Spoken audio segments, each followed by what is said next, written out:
artist, as a partner, and as a human, to come to those realizations and have so much life to live is a blessing. Yes. Because now you get to share them not only with those closest to you, but with us, your fans, through your music. And that's where Alicia comes into play. Yes. Yes. Come on, lead it, Zane. Well, you lit it.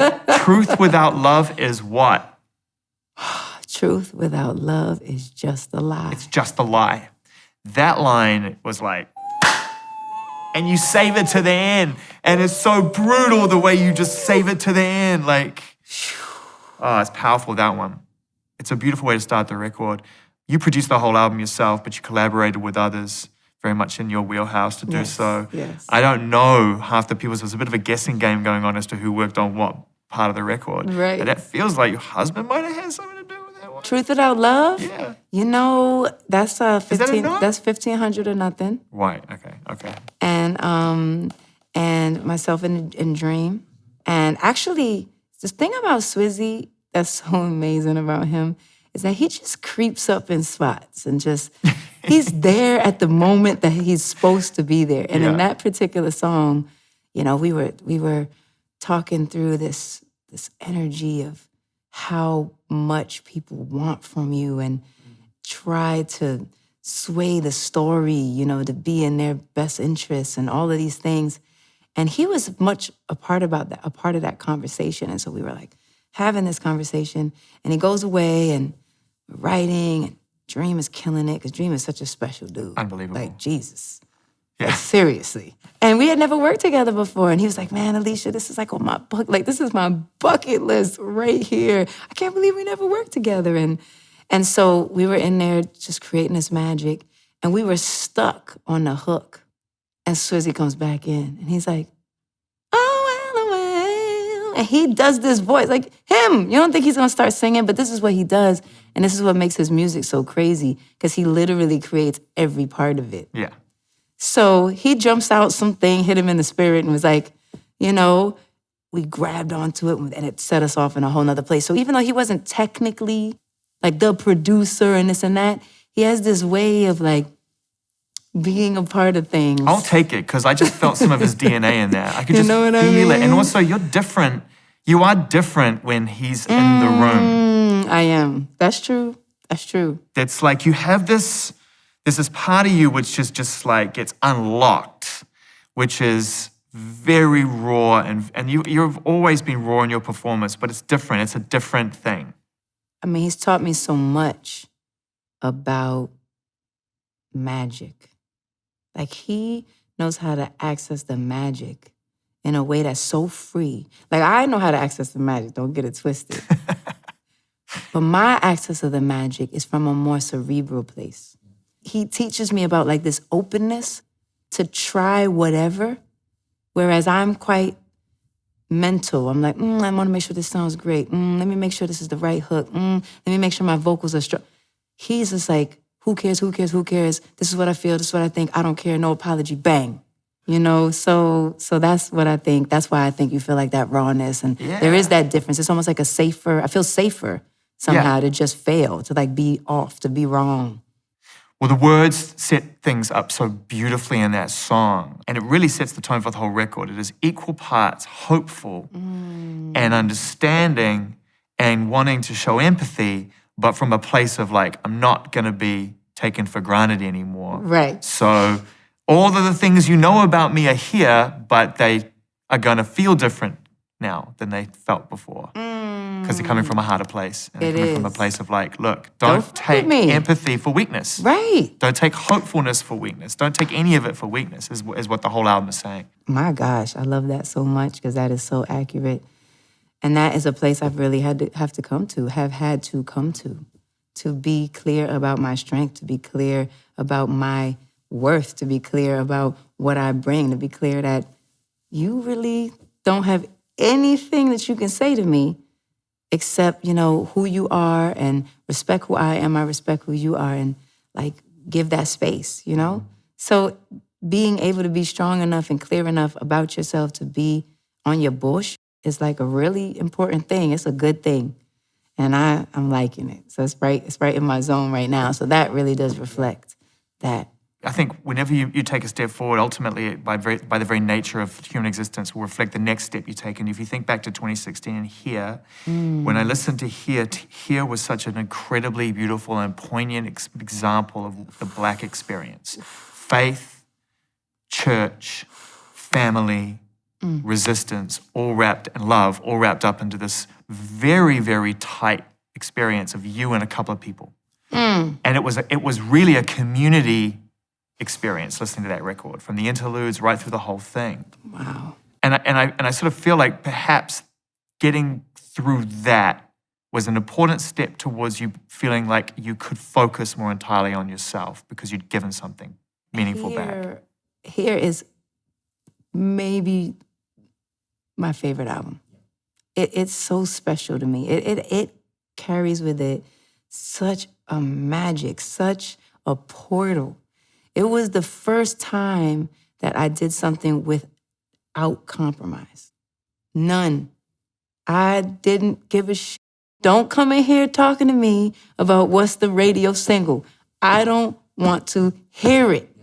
This is my whole everything poured out from me, no holds bar, completely free. The way that the songs came, it was like it came down from a divine thing. And it was like, boom. And they would get written in 20 minutes. And I never wrote like that before, I told you. So it was my opening. It was definitely my opening. And it did lead me to Here, led me to Here, Alicia. Because I started to understand, like, wow, look at all these feelings that you have. Look at all these thoughts that you have. Look at all these opinions you have. Look at all these ways that you're experiencing the world. Look how you can verbalize them. Look how you can put them into something that means something. And it was just the right combination of people and the timing and the space. And it really did open something in me that I never accessed before. And it taught me how to go 100% for what I saw, my vision. That was it. It was myself, Hera Lily, Swizz, who I never thought I was going to work with ever. That's just not how we flow. And he's so excited too because you can hear in the first beat he dropped the Swizz rhythm. The first beat. It's like he couldn't even wait. He's like, the first one?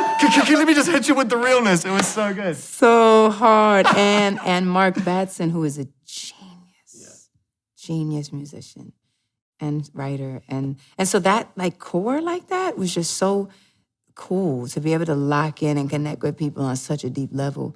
And then the amount of people I was letting in the studio at the time was unprecedented for me. I never like a full studio.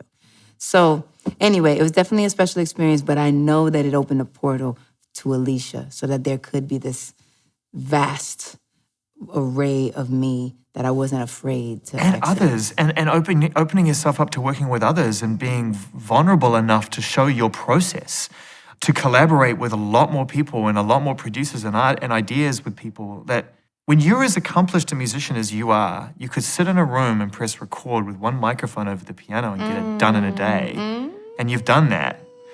So that makes the experience of going out there and saying, okay, we've just met, but I like the kind of records you make. Can we make something? That's a big bridge to cross after the success you've had, I can imagine. It's always been tricky for me, collaboration. At the very beginning, I hated it so much.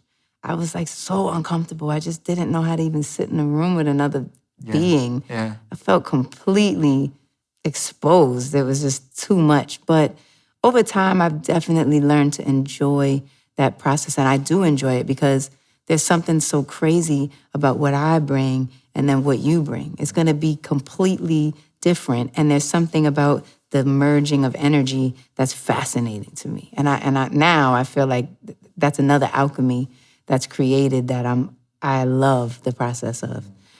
So yes, in that process of being open and receiving what's meant to come from each person and creating something out of nothing is always incredible.